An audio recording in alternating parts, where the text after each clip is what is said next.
Number 25, West Virginia women's basketball lost to Villanova in Morgantown, 81-59. So what exactly happened? I apologize for looking down because I cannot memorize all this stuff. Villanova was up 48-35 at halftime. Both these teams scored less in the second half. West Virginia only scored 24 points while Villanova scored 33. But there's obviously more to the game than that. And that's why I'm going to go to stats. And one thing to note, Villanova never trailed in the game. Yes, it was tied at 2-2 then and 0-0, but still, that's crazy. And West Virginia did fight back to get this to a single-digit game. It was like 40-31, but then Villanova at the end of the half made it a double-digit lead again.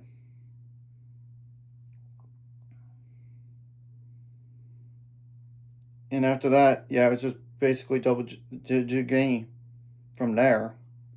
I'm definitely going to go with the stats for this game.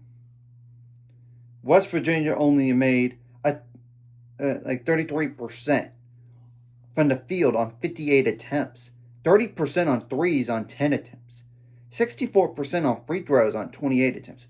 Now, they did have 40 rebounds, and 15 of those were offensive. They did have 6 assists, which that's not a lot. 16 turnovers. That's a ton. 4 steals, 4 blocks, and 15 fouls. 2 double-digit scores combined for 30 points. And it's not including 2 other players scored 6 or more points in this game combined for 15. I mean, 7 plus 8. And how many bench points? 8 plus 5, that's 13 plus 2, that's 15 points. Now, Villanova had 19 bench points and 4 double-digit scores. They literally combined for, okay, the non-double-digit scores combined for 14 points. I mean, 8 plus 6.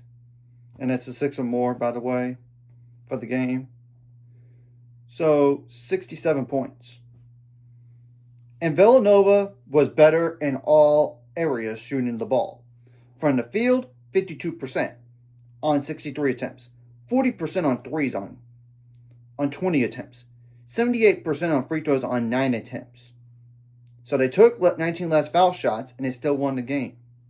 They were just more efficient offensively, and they only had 34 rebounds, and 7 of those were offensive. They did have 20 assists. Now, 14 turnovers, that's a lot, but as not as much as West Virginia. And I know West Virginia does force turnovers at times.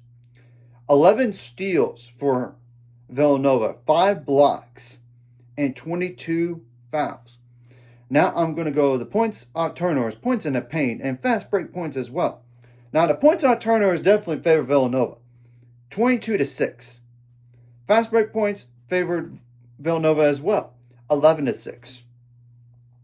In addition, Villanova won the points in the paint battle, though it was close, 36-32. I totally expect West Virginia to be out of the rankings now because of this loss. And there's no shadow of a doubt. And Villanova prior to this game was 5-2. So not like some bad team by any means. And Villanova was not even like a receiving votes team in the AP poll. So, bad look for the Big 12. Better look for the Big East, to say the least. Now, West Virginia, what's the next 5 games? December 5th, this Friday, they get Mercyhurst at home. You better win that game. I'm telling you that right now. Then you get Texas Southern at home, December 8th. You really should honestly win that game as well. Then December 11th, you got Georgia Tech, and that's a rebuilding Georgia Tech team, just to be honest, with the new head coach. Honestly, you should really win that game, and they're 3-5 right now. You got to go on the road to A&M December 14th. And what's crazy is Texas A&M's lone loss at 5-1 was against UT Arlington by a point. So I don't know how really good A&M really is. And then you start Big 12 play with Houston on December 21st. And that's a Houston team that may be better than last year, but that's not saying a lot. Houston really lost to Rice by 14. They lost to SFA, as in Stephen F. Austin, by 4, 82-78. They barely beat UTGRV. They even lost to Arkansas State. And they were like barely 500 at the time. After the win, they're now Arkansas State's currently 5-3 as well. So you get the whole point. I do think you better beat Houston, especially at home. But then again, you lost to Villanova. That was not even a receiving votes team. Now, Villanova, on the other hand, they do have to go on the road to Georgetown, December 4th. You better not have a letdown game. Then there's the Big 5 Classic with St. Joseph's. They're 6-1, so I would not overlook them. Yes, this game is at home, but still I wouldn't overlook.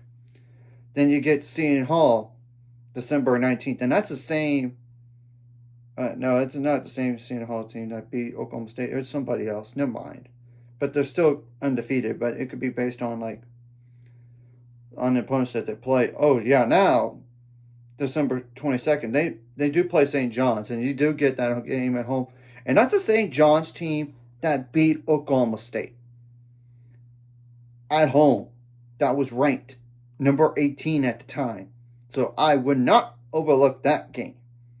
And then you got to go on the road to DePaul, but they're 2-6. Honestly, you should really win that game December 29th. So we'll have to wait and see what happens from here. And this win does help Villanova possibly being an at-large team for the NCAA tournament.